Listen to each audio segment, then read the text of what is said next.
मैं लेबनान की ओर ध्यान दिलाना चाहती हूँ, जहां आईडीएफ के अनुसार वायरल तस्वीर में इजरायली सैनिक यीशु मसीह की मूर्ति तोड़ता दिख रहा है। ये तस्वीर असली है। इस घटना की जांच जारी है और अनुशासनात्मक कार्रवाई का आश्वासन दिया गया है, लेकिन ये फोटो ट्विटर पर करीब 1 करोड़ बार देखी जा चुकी है।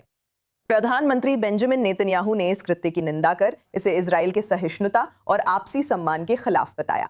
सैन्य बलों ने कहा कि वे देबेल के ईसाई गांव में क्षतिग्रस्त प्रतिमा की बहाली में मदद करेंगे।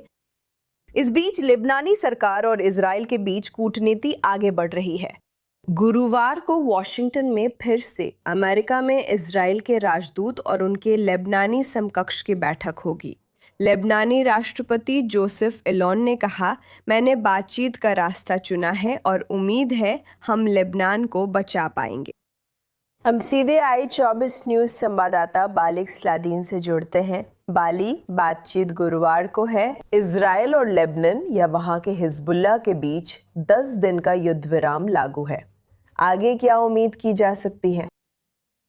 आज एक लेबनानी राजनयिक सूत्र ने एल्जुम हुरिया अखबार को लेबनानी सरकार के बारे में बताया, मौजूदा युद्ध विराम, मौजूदा संघर्ष विराम असल में अस्थायी युद्ध विराम को बढ़ाने और उसे स्थायी बनाने की प्रवृत्ति है, क्योंकि आखिरकार लेबनानी सरकार जो देखना चाहती है वो असल में किसी भी इजरायली हवाई हमले का रुकना और नई बातचीत की शुरुआत है। उनका मानना है कि इससे वे वो हासिल कर पाएंगे जो वे पिछले कुछ वर्षों में नहीं कर पाए हैं, यानी युद्ध विराम और इजराइल का लेबनान के दक्षिण से पीछे हटना।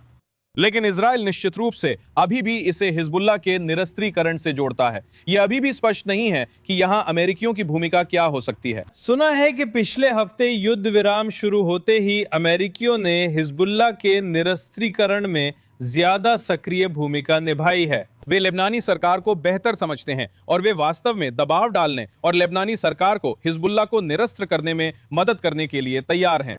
दूसरी ओर हमने नहीं देखा कि अमेरिकी यहां क्या करने को तैयार हैं या असल में क्या बदलाव हैं।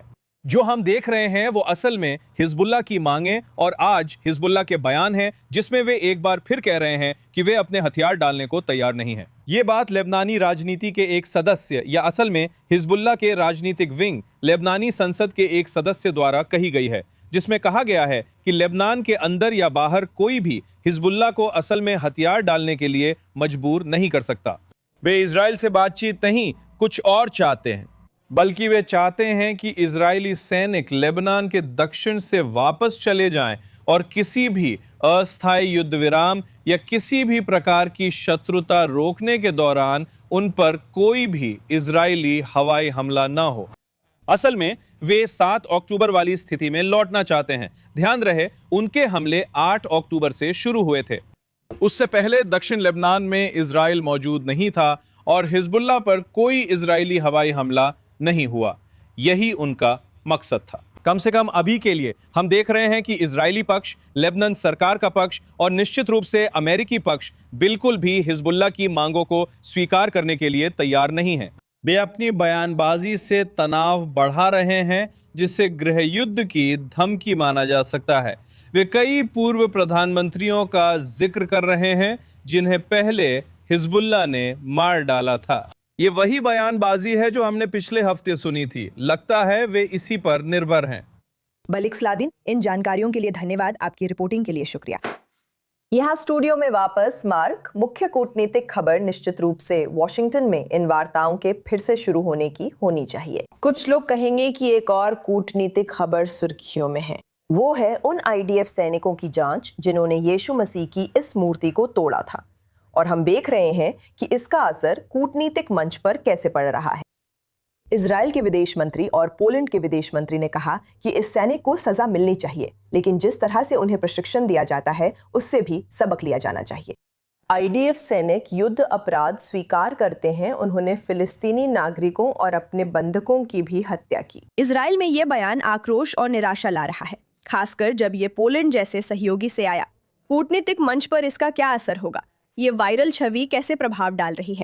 सबसे पहले इस सैनिक की निंदा होनी चाहिए।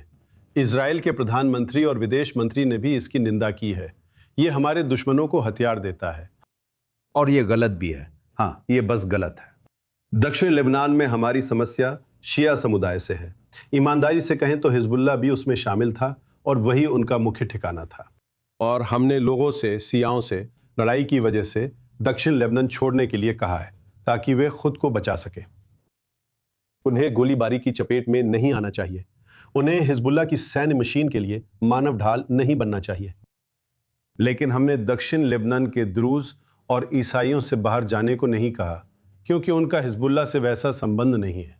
वे समुदाय हिजबुल्लाह की मशीन द्वारा उसी तरह से शामिल नहीं है जैसे शिया समुदाय है। और अंदर जाकर ये सैनिक, मेरा मतलब है ये घिनौना है और वो उन्हें हथियार दे रहा है। वो हर यहूदी विरोधी, सियोनवाद विरोधी और इजराइल विरोधी कार्यकर्ता को ताकत दे रहा है। मुझे उम्मीद है कि वे उसे ढूंढ लेंगे। मुझे यकीन है कि वे जरूर ढूंढ लेंगे और वे उसे सजा देंगे। इजराइल ने पहले ही कह दिया है कि हम स्मारक को फिर से बनाएंगे।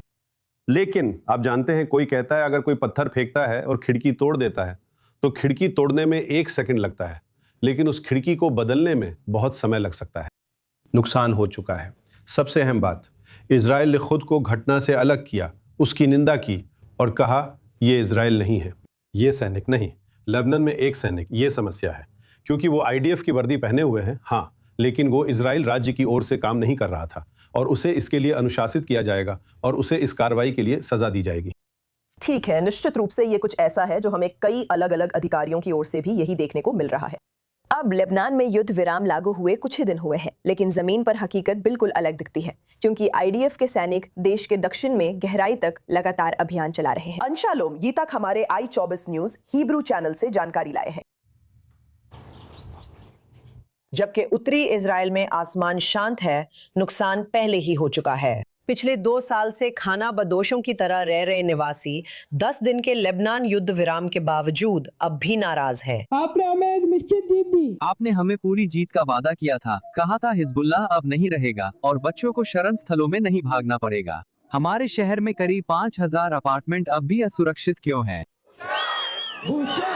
किरियात शमोना के मेयर के नेतृत्व में उत्तर के निवासियों ने यरूशलेम में अमेरिकी दूतावास के सामने युद्ध विराम के खिलाफ प्रदर्शन किया और कहा कि हिजबुल्लाह अब भी खतरा है।